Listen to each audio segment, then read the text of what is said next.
Hello, everyone. Welcome to our second Connect workshop this weekend. My name is Jen Kilpack, and I am the Director of Communications for Community of Christ. And we are really pleased to be here again tonight. For those of you joining us from last night, welcome back. And for those of you who are new tonight, welcome to the party. We'll be talking tonight about Instagram and Twitter, and answering questions you might have after some brief demo and discussion from our panelists. We're thrilled to be able to provide these workshops online with some of our friends from around the church. So I'll let them introduce themselves. Parker, you want to go first? Sure. Can everybody hear me? Wonderful. Okay. Hi, everybody. My name is Parker Johnson, and I work for Community of Christ in Canada. So that's both Canada West Mission Center and Canada East Mission Center in a PR marketing capacity. So I am a resource for our congregations and mission centers across the country to assist them with developing communication strategies, marketing strategies, website development, all of that stuff. And I'm thrilled to be here. Thanks. Becca, you want to go next? Sure. I'm Becca Loving, and I am in Kalamazoo, Michigan, and I serve on the communications team at International Headquarters. And some of my primary responsibilities include shepherding our social media strategy and also working on seaofchrist.org.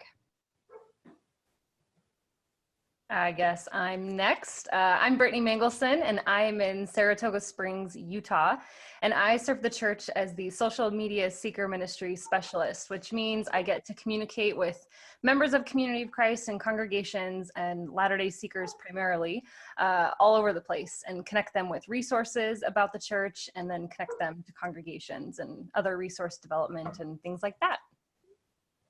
Awesome. So these are the people who will be answering your questions tonight. While they're talking, feel free to go ahead and post your questions in the comments. I'll be moderating those questions and kind of popping those in and out of the discussion as it makes sense. So we will get started, and I think Parker is going to kick it off. Yes? I think actually Brittany is going to start off with Instagram. Okay. So that's okay. Perfect. We'll go that route. Yes, and I am going to do something that I've never actually done before in front of a live studio audience. So hopefully, hopefully this works out well. I'm sharing my phone screen with all of you. So hopefully you will be able to see what I see on my phone.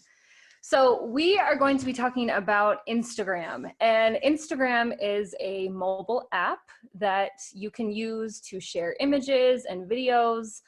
It is a image and video heavy app. It is not necessarily meant for lengthy words, which I actually really appreciate. I would say that Instagram is my personal favorite place to hang out on the internet, because a lot of times it's a lot less dramatic and intense because people aren't sharing a lot of words. It's just image heavy.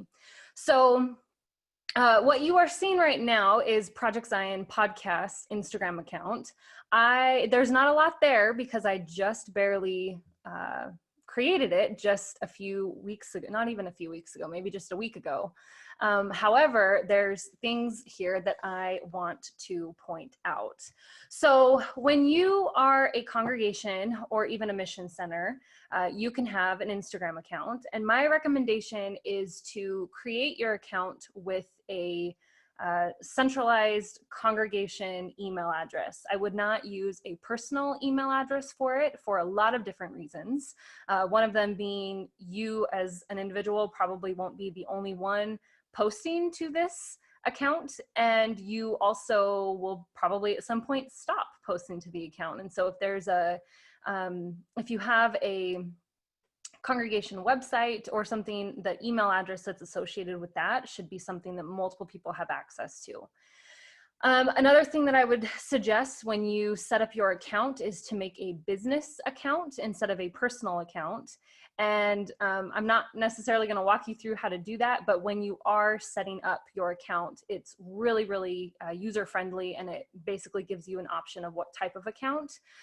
Always go with the business account. And the reason why is because you can see on my screen, you can see your post insights if it is a business account. And there's other features. You can do advertisements easier and a lot of different things, but that would be my recommendation, to not house it on a personal Instagram, but to make a congregational or a mission center business account.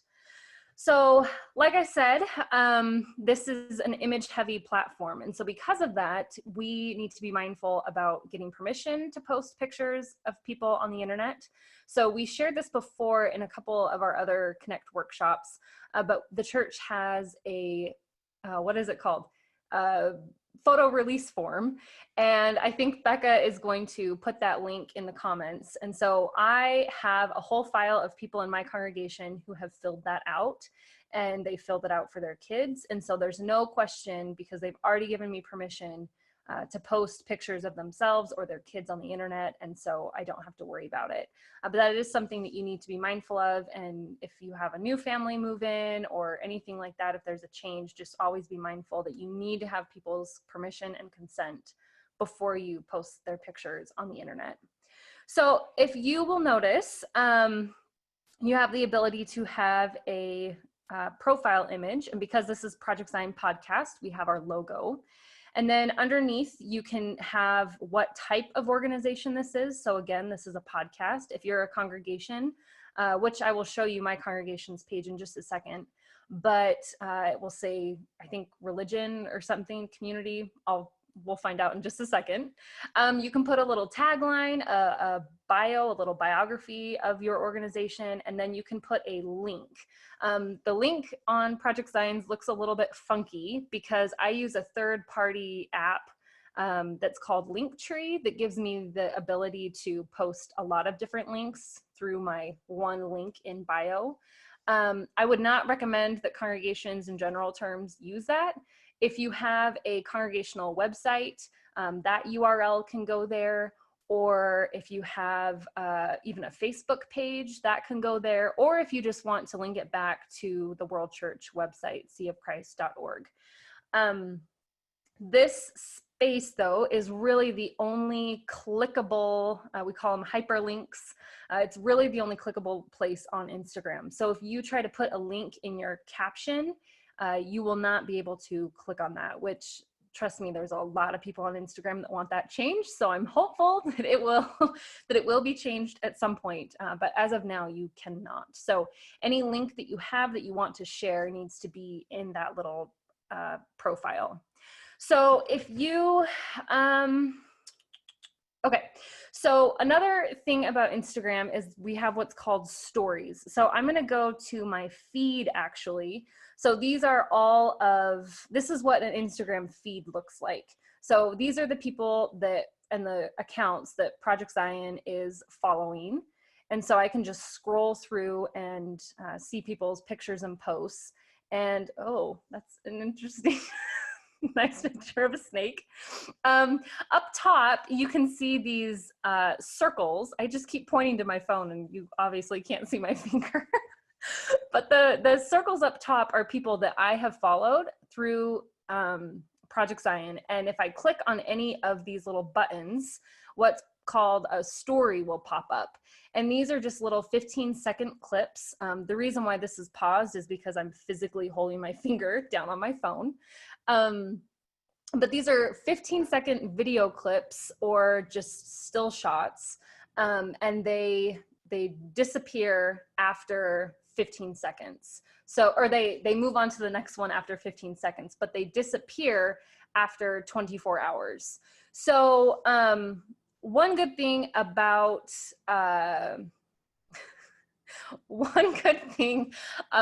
Instagram stories is that they are seen, people are more likely to look through stories than they are to scroll through feed.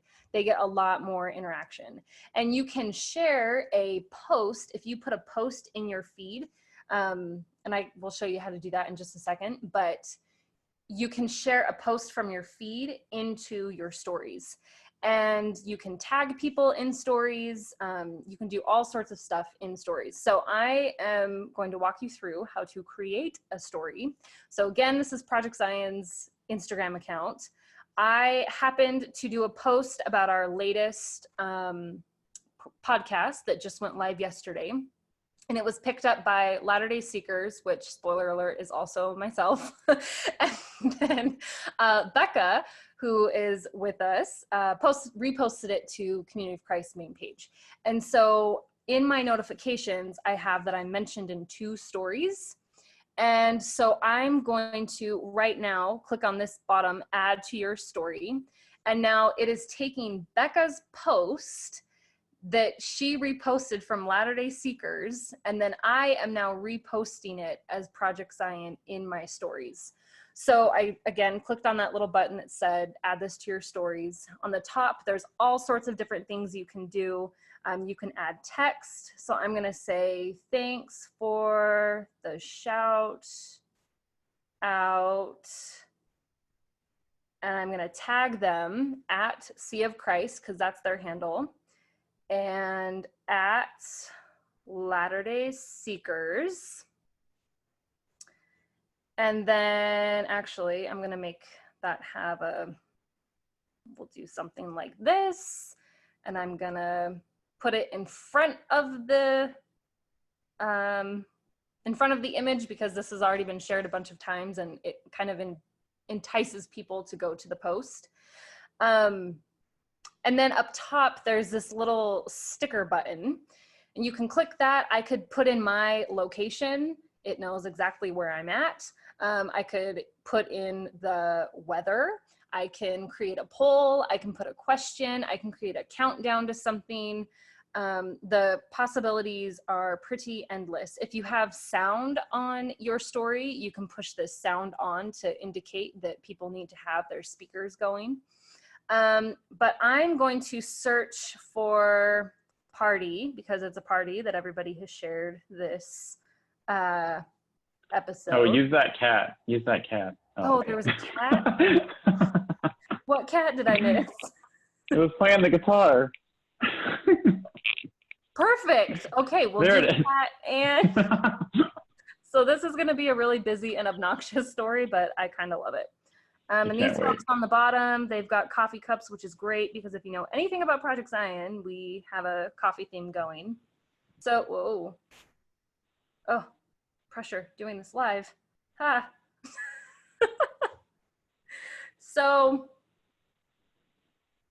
okay, there we go. There we go. There we go. I want to make this a little bigger. You can just play around with it and really do an endless amount of things, and they can be as busy or as simple as you want them to be.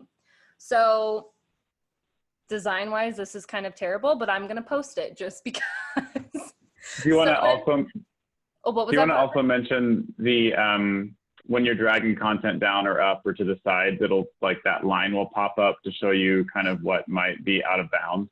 Yes, yes, yes, yes. So if you can see, I'm dragging, of course, now that I'm talking about it, it doesn't pop up, but okay, that little blue line, that indicates the middle of the screen. So I know that my actual post of the repost is pretty much in the middle. And yeah, so if you create something that obviously goes off the screen, then this is exactly how it will show once you repost it. So I would not recommend doing that. But yeah, so be aware of that center line, because that's it's kind of what grounds your story in the center and gives it balance. So again, this is not my best story, but it's exciting and you're all seeing it live. So hopefully it gets some attention. So now I'm going to go to the bottom. You can see on the bottom left-hand corner, it says your story. So I'm just going to click that, the Project Zion post, and up top you see that it says added to your story. This is the Canadian Church also mentioned Project Zion podcast, which we appreciate. Brittany, I'm going to interrupt you for just a second. Yes. And just to clarify for people, Instagram is a phone or tablet only app. Yes, it's a mobile app. There is a website, but the functionality of it is not nearly the same. So yes, it is a mobile app. You go to your either the Google Play Store or the App Store and download it. And it has to be done. I mean, like all the things that you're doing, you can only do those from a phone or a tablet. Correct. Yes. Okay. Yeah. So I want to share really quick the importance of hashtags with Instagram. When you are an Instagram user, you have the ability to follow a hashtag. And so even if you're not following a specific account, any account that uses that hashtag will show up in your feed. And the reason why this is important is because a lot of people follow things like Sea of Christ or hashtag Community of Christ. And a hashtag is the pound symbol for those who that is more recognizable. So if I'm just an average person and I don't know what Project Zion is, but I follow the Sea of Christ and the Community of Christ hashtag, then anything that I tag myself, Brittany, as the project manager of Project Zion podcast, if I tag that as Sea of Christ or Community of Christ, my posts will show up in that person's feed. And so you can see when I go to, this is a video that we posted with President Beasy. And if I click on the insights, you can see that the reach was 87, and the reach is how many unique accounts saw your post. And if you can tell, that says that 28% of people that saw this post were not following us. And the reason why they were able to find us is because of the hashtags I used. And so the impressions is how many times your post has been seen. So sometimes people will see posts more than once. And then it says how many times people saw it from their home screen and then from hashtags. So 25 people only saw this post because of the hashtags I used. So I would recommend going to Sea of Christ, just the World Church website or the World Church Instagram handle, and see what hashtags they're using and what hashtags they're following. And if you start using those in your post, in the body of the text, your posts will be right alongside them. So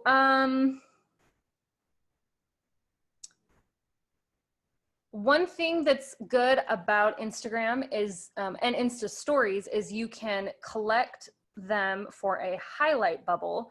So I'm switching over to the Latter-day Seeker account, and I have a highlight bubble that is filled with World Conference stuff. So if Latter-day Seekers, or really if anyone comes to this page, this account, they can see just kind of a recap of what was happening at World Conference. So even though it's a past event, it's saved in that highlight bubble forever.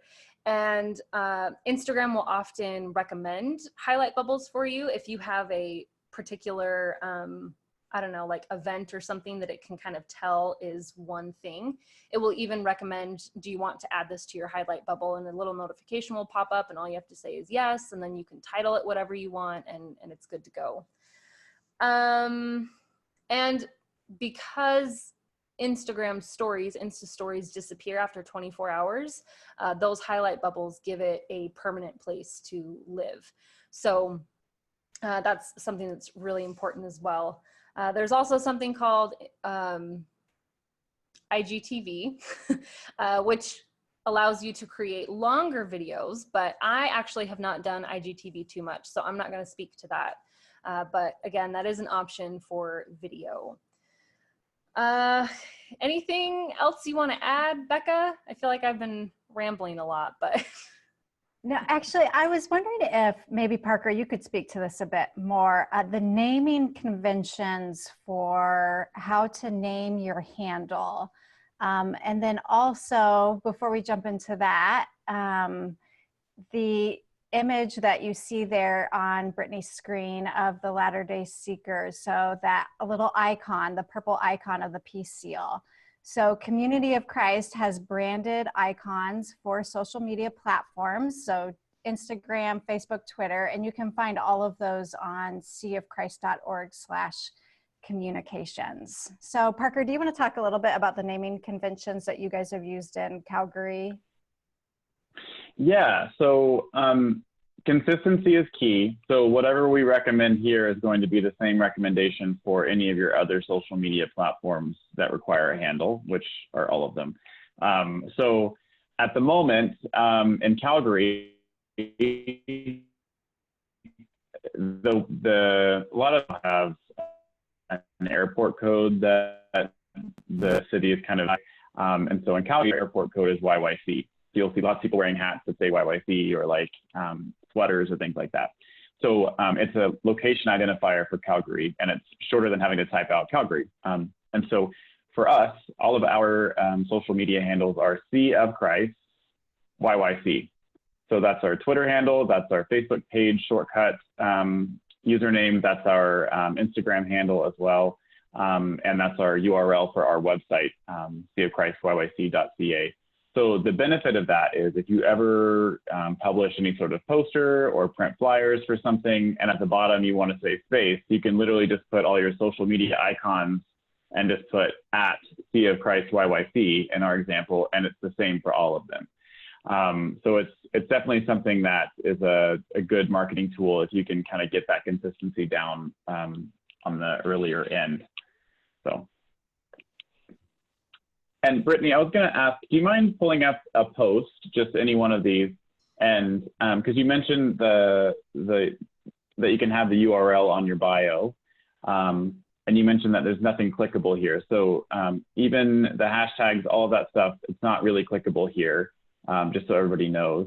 But if let's say you have an event that you're trying to promote, and so there's a registration link or something.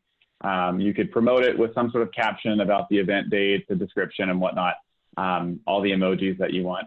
And then at the bottom of that, you could put link and profile. And that's kind of the industry standard for, it signals to the user, oh, scroll up, go back to their bio, and then a link that I can click is right there, just underneath where it says the Restoration Caffeinated. They would know to go click that, and that's where the registration link would be. So that's something that you can use. Since you can't post the link directly to the caption, you can still say, hey, there's a link in the profile for you to get more information. So that's definitely shorthand for something that most Instagram users are used to seeing. Yes, thank you for mentioning that. And one thing though to be mindful with that is that if you do change out the link that's in your bio, just make sure that it's always updated with something. And if you don't have a specific link that you're pushing out, again, just put your congregation's website or seaofchrist.org or something that's universal that can just stay there more permanently. But yeah, you are totally able to, just with the edit profile, you can go through and change that link. Anything else? Should I stop sharing my screen? Yeah, sounds good. That's a good overview. Okay, so hold please. I'm going to share my screen and we'll do some Twitter run through.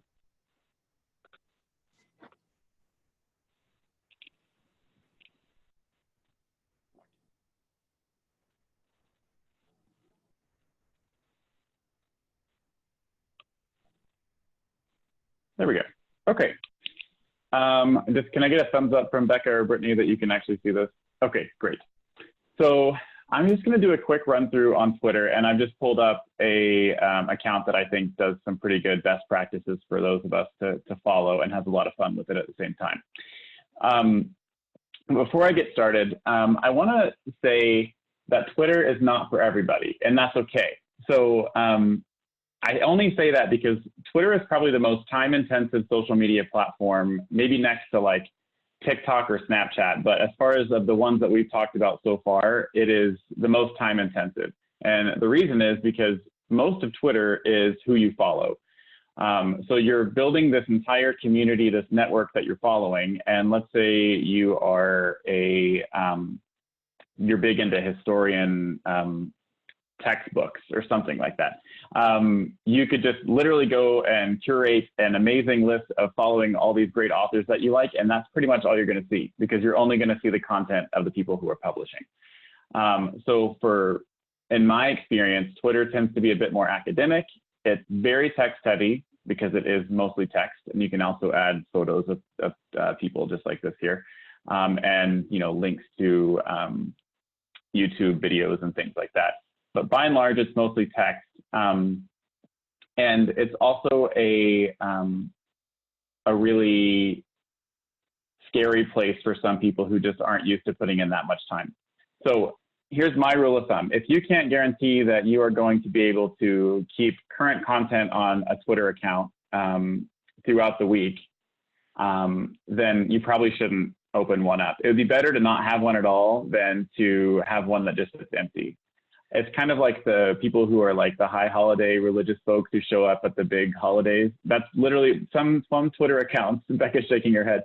Some Twitter accounts are essentially just people who only live tweet, for example, when one semi-annual event comes around. It's like, okay, there's that activated account all over again. So I would caution against it if you don't have the bandwidth to really keep it up, because that's going to be the most important thing. Okay, I'm gonna shut up for a bit. So there's the naming structure carries over here as well. So as you can see here, this is Oklahoma Mission Center. They use the profile image that Becca mentioned just before on the Instagram account. There are all sorts of different colors that they come in, and they're all pre-sized for what you need. You can have some fun with your banner, which is that kind of mosaic that Oklahoma Mission Center has chosen. And then their naming structure for everything is the same as well. So C of Christ and then OKMC, which stands for Oklahoma Mission Center. So again, as long as you're consistent, you're good. They have their location. They have, you see that little link. I'm doing that thing that Brittany just tried to do where you point to something on your screen and no one can tell. So next to where it says Oklahoma, USA, there's a little kind of chain link thing, and that is a kind of symbol for hyperlinks. So clearly, our friend Ashley Sabri is the one that's running this account, and she has obviously recently linked to a MailChimp email campaign, and that is why that is there.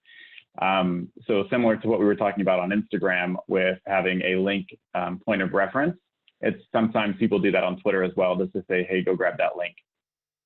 Some of the things that are specific to Twitter are character limits. So Twitter, you have 280 characters that you can put in one tweet. That includes emojis. I think a hard return is one character as well. So you kind of have to be crafty about what you're putting in there. And sometimes people use shorthand, like instead of typing out thanks, they'll put THX or things like that just to save space. I'm always going back to my signature move at the end is if all else fails, remove all the ands and just replace them with ampersands so I can at least save a couple of characters. And then, but if you do max out on 280 characters, you can actually start what's called a thread.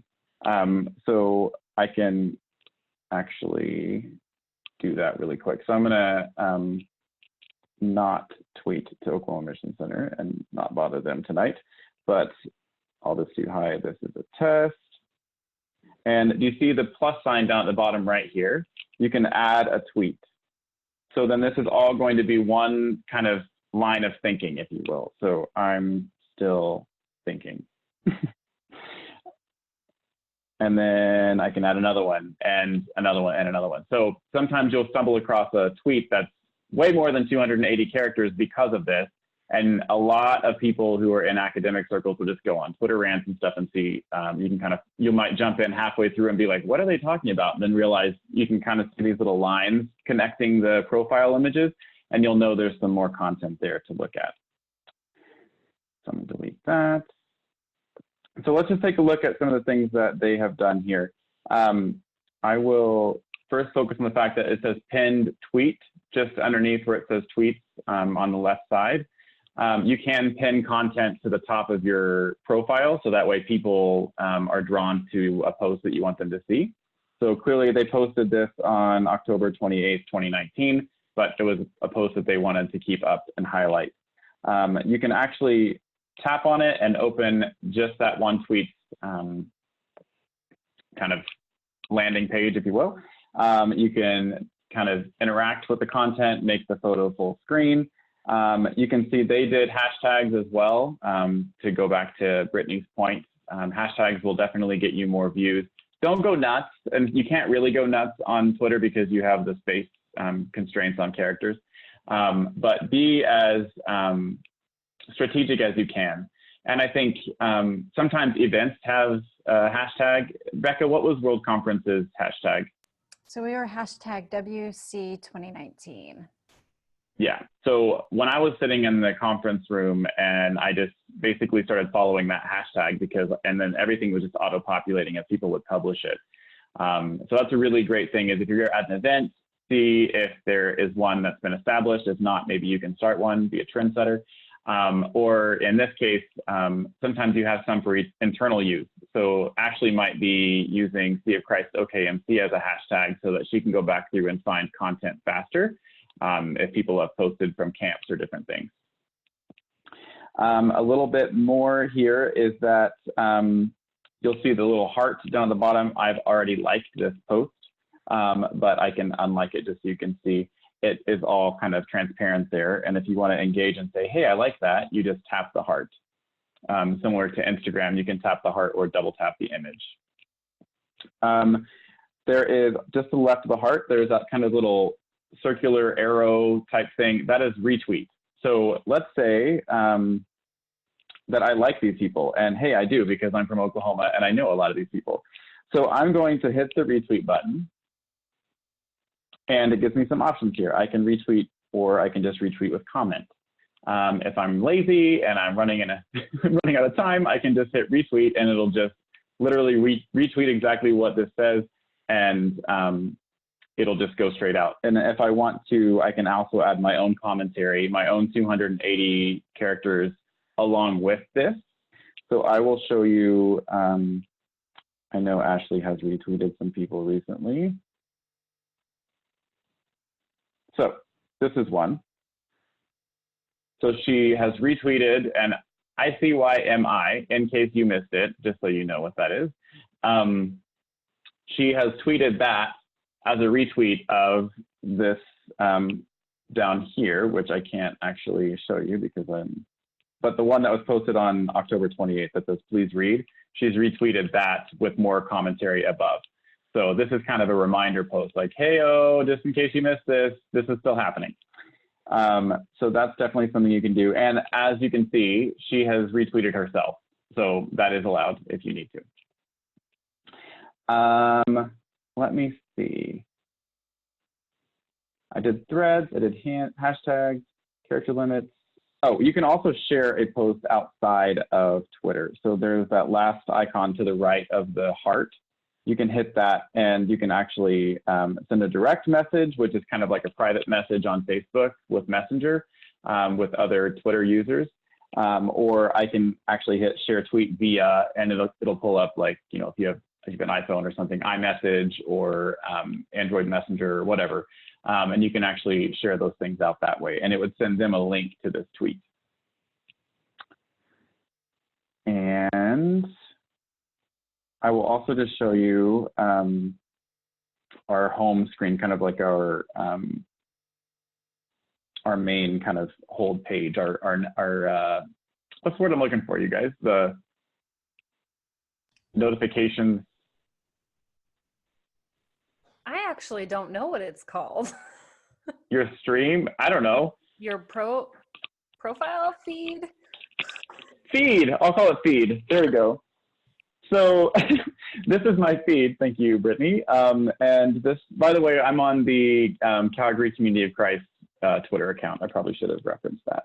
But I follow the local news and different things. You can use GIFs, memes, all sorts of funny things that kind of Brittany was pointing to on Instagram. You can do some of those things here as well. But you can just kind of like run through here, scroll, and never look up from your phone and trip and fall, so be careful. There's lots of things to look at, and it's constantly being updated. There's usually timestamps on everything, so you'll see this was 4 minutes ago. I follow Graceland Athletics, and so they're live tweeting their scores, and I can interact with those types of things.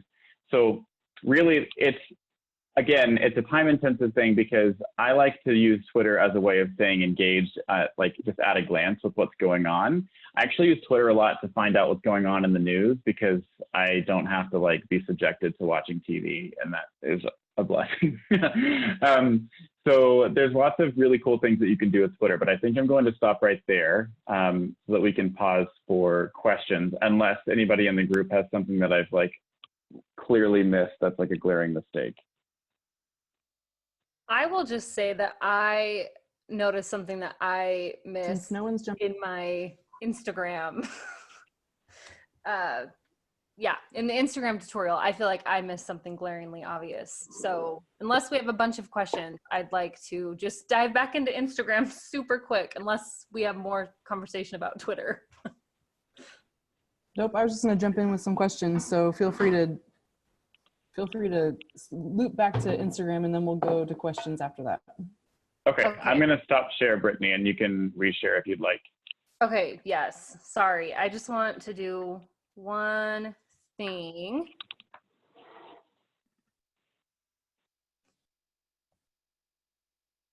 Okay. Okay, there we go.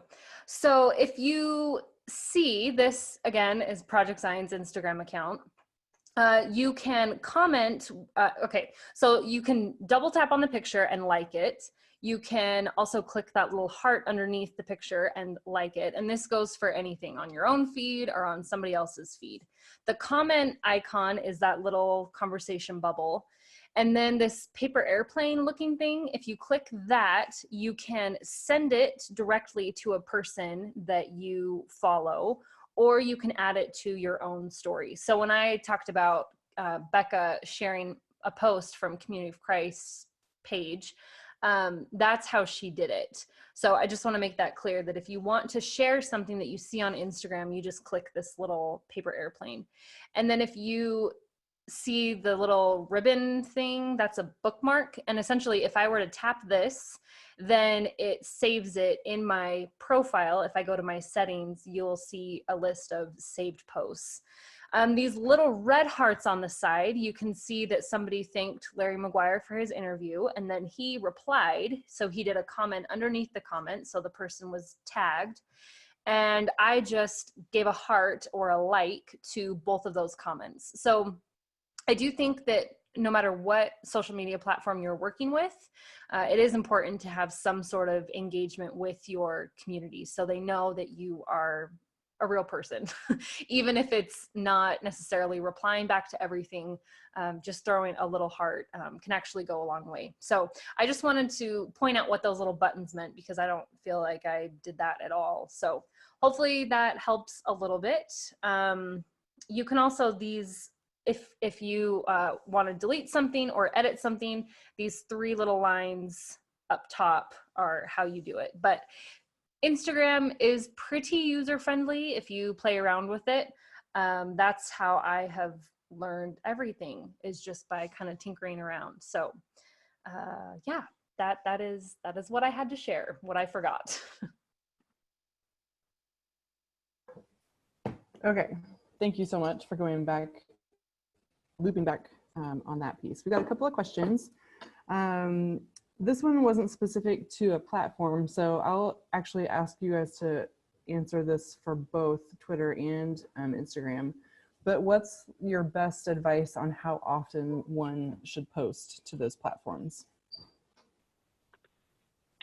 I'll go first. So with Twitter, oftentimes with other platforms, you can post once a week, or depends on where you're at with how many followers and engagement you have, or you could post once a day. With Twitter, it's kind of a bit of a, I don't know. I tend to tweet in spurts, I guess I should say. So sometimes I won't have any tweets in one day, and then the next day I'm super engaged, and it just depends on what's going on in the Twitterverse. And so if there's like a big conference going on that I'm following, then I'm going to be really engaged. Otherwise, I have my pre-scheduled stuff that goes out, and I usually have a minimum of 2 things on Twitter a day, I think. So, and it's usually more like, I try to have more engaging content on Twitter, to say, like a question, like what are you reading right now? Or like things like that, to get some sort of engagement. But yeah, it depends. Some days I might only post once or twice, and other days I'm posting like 25 times, depending on who I'm engaging with. And Instagram is a lot like Facebook as far as how often to post. I think they recommend 2 to 3 times a week in your feed. However, with Insta stories, those little bubbles up top, you can do a lot of those. And the thing is when you create a new one, you get bumped up in the chronological feed. So those are sorted chronologically. So if you are at a conference or something and you create, a whole slew of them, it'll keep getting bumped up. So if you're going to do something often, do more stories rather than what goes in the feed. And again, you can repost other people's feed images in your stories. Becca always does daily prayer for peace, Instagram stories, which are really good. But then if you see Sea of Christ post something or anything like that, you can share those in your stories as well. So that kind of leads me to maybe a follow-up question for Brittany and Parker, and Jen, you could jump in here too. But what type of posts could we recommend that congregations do either on Instagram or Twitter?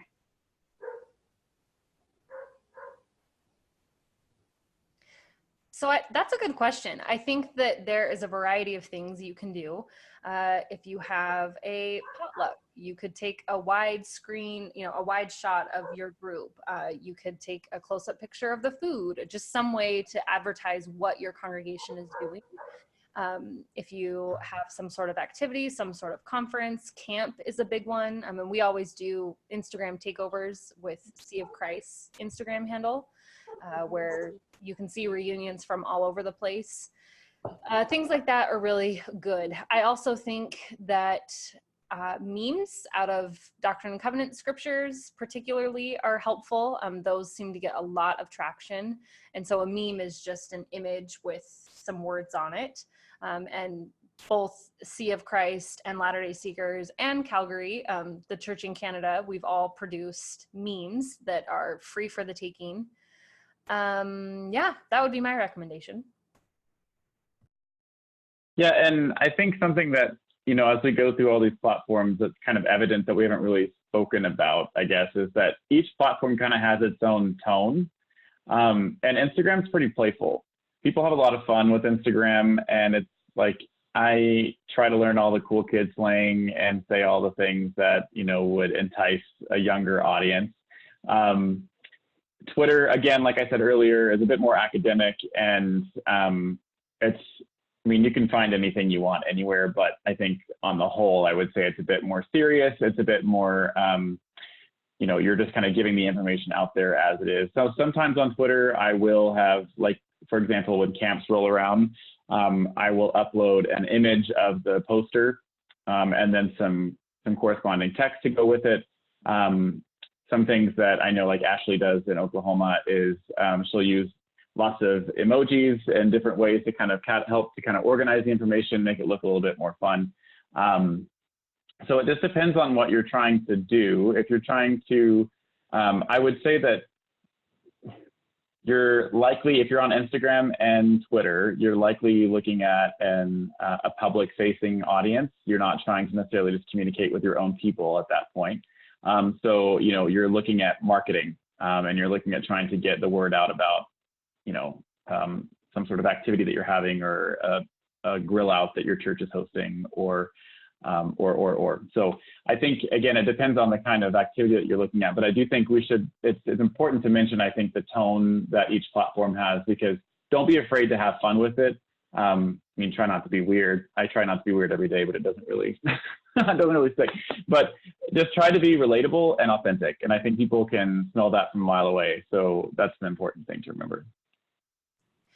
One thing that I wanted to mention is that Parker said that Instagram is kind of a younger crowd, and I have found that to be true. So on our Latter-day Seekers account, I have been surprised at how many Graceland students follow us. We actually have a huge portion of Graceland students, and I don't even know if they know what Latter-day Seekers is, but they follow us because I share things that are meaningful to Latter-day Seekers, meaning our identity, message, mission, and beliefs through various visual ways.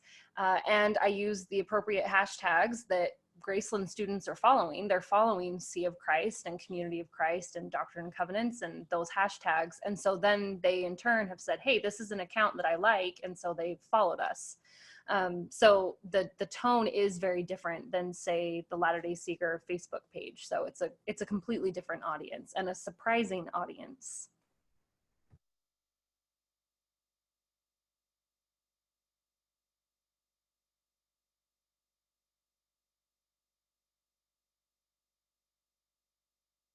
Okay, I have another question about Instagram. If we've talked a little bit about being able to share images from the feed into your story. Can you share other people's stories, story to story? Not very easily. So if you are mentioned in the story, so if they tag you, I think you can, if their privacy settings are public, because that's another thing. You can have a public profile and a public and private profile. So if your profile is set to private, people cannot share from your platform.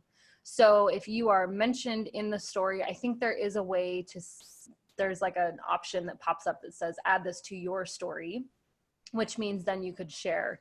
But unless you are tagged in that story, you can't. Okay, thank you. If I can interject real quick, to Jen's point earlier about Instagram being only a mobile phone or tablet app, Twitter you can use on any device. So it has a really nice desktop view actually. So if you are doing live tweeting events or different things, I would highly recommend being on a computer because you can type much faster and grab the things you need to grab to throw them in there. But it works on mobile phones, tablets, and desktop. Thanks. I was also curious about some of your opinions on whether or not, we've talked about how important it is to have a Facebook page for your congregation, but is it important to have a congregational account for each of these platforms, or is it better to maybe just have a personal account and then share or retweet content from church accounts? I'll speak about Twitter. Again, to my caution earlier, if you're not prepared to be in the platform every single day and trying to generate new content and engage people, then I would say do not make an official account for your congregation or your mission center. But if you are an avid user and you have a decent following and you feel comfortable sharing church stuff, then I think that's a better use of time, because you can just on occasion, as you see it in your feed, retweet it, add comments, like it, and share it with your followers. And that is going to do a better service than having an account that's official that sits empty most of the time. So I would recommend, especially if you're new to Twitter, start a personal account first. Just kind of get in there, play around, and then go from there. And if you start really enjoying it and you find that you enjoy being on the app or on the desktop version throughout the day, then fine, sounds good to me. But I think you should probably get some practice on a personal account. I think my advice for Instagram would basically be the same. I know I am one of the people that runs the Salt Lake Congregation's Instagram page, and spoiler alert, we have not been great at it. When I remember to post, I kind of go on a roll, but the feed is pretty bleak as far as permanent posts in the feed. So I think that that is a regret of my ministry, not being able to keep up with it as much as I would like, even though I have posted a lot more on Salt Lake's Facebook page. So for me, that's it seems to be a more natural place to do congregational stuff, which is one reason why we included Facebook in the first batch of these workshops, because that's more of a priority for me personally. But again, there is a lot of activity of younger people on Instagram. So I do think it's important. But if you only have the capacity to do some, then go back and watch the other videos of our top recommendations for congregations. And if I can say a positive about Twitter, I've been kind of negative about Twitter, but it's actually way easier to use Twitter with scheduling tools than Instagram. Instagram is like the bane of my existence when it comes to scheduling tools with social media. So, and that's probably one of the reasons I don't want to put words in Brittany's mouth, but that's why I fail on the Instagram front sometimes, because you can't preload content on a scheduler and have it go like you can on Facebook or Twitter. Becca's saying, yes, you can. There are new apps that have just come out recently that are helping us do that, but lots of the ones that we've used in the past, you were not able to actually publish them. And so it would actually just come up and give you a notification on your phone and say, hey, it's time to post that Instagram post. And that's like the most help they could give you. So I just never really got into that. So I've just been posting in real time on Instagram. Everything else I do tends to be scheduled, but Becca did find another scheduling tool that actually allows for that. So that's a new thing, and I've not yet tried it. And for those of you who may not know what a scheduling tool is, it's a third-party system that you can link your social media accounts to, and then, like Parker said, preload content and pick a date that it will automatically post to that platform at a later time. So that's potentially a topic for another Connect workshop. Is there any other questions from our audience tonight? We're at about 8:25, so I want to be mindful of time, especially for those on the East Coast. One thing that I think, Brittany, you may have already mentioned this, I'm sorry if you did, but if you are watching this on Facebook and your congregation, mission center, or area of the church has any sort of official account on Twitter or Instagram, it'd be great if you could share your handle in the comments and kind of spread the word about your account. We can help support you and you can help support our accounts. That's what social media is about. So as you're watching this, feel free to type those in there, and I think Journey House already did that, so thank you very much. But yeah, that would be a great help. Wonderful, thank you. I don't see anyone else typing at the moment, so I think we'll probably wrap up here in just a few minutes. Anything else from the panel tonight? Last call. All right. I just want to say really quick, sorry. Oh, yeah. No, you're fine. I was fumbling through a bunch of different tabs. No, I just want to reiterate what Parker said about sharing your handles, because the more connected we are on Instagram, and Twitter, the more we're able to share and get the word out and get our message out. So yeah, I just wanted to give a thumbs up to that, and then also say thank you for the new follows that my accounts have gotten, Project Zion and Latter-day Seekers. I've gotten some notifications during this, so thank you, and I will follow you back. Excellent. I would also add that, as I think we've said in our Facebook workshop, if you see content on the Sea of Christ accounts, you are more than welcome to use that content and repost or reshare, retweet that content. You can always give us a mention, and I don't know if Becca wants to say anything else about that, but typically that's content that we've created, so you are more than welcome to use it and share it. And I'll just reiterate too what Brittany shared. If you follow at Sea of Christ, then we will follow you back, and we love seeing the amazing things that you are doing in your congregations. And sometimes we share that with our audiences too. So thank you for all the hard work you're doing on social media. And we love seeing everything that you're doing there. Absolutely. Well, we really appreciate all of you joining us tonight. We had a good time talking about Instagram and Twitter, two of our favorite platforms. And tomorrow night, we will be joined by Dave Davis from the Legal Counsel Office, or Office of General Counsel. He's going to talk with us about copyright and live streaming and photo permissions, etc. So bring your questions for Dave. He will be giving kind of a short presentation, and then we'll open it up for questions and hopefully clarify some important copyright things for everyone.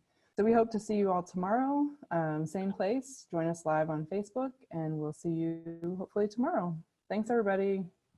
Thank you. Bye, guys. Have a good night. You. Thanks again, everybody. Have a good one.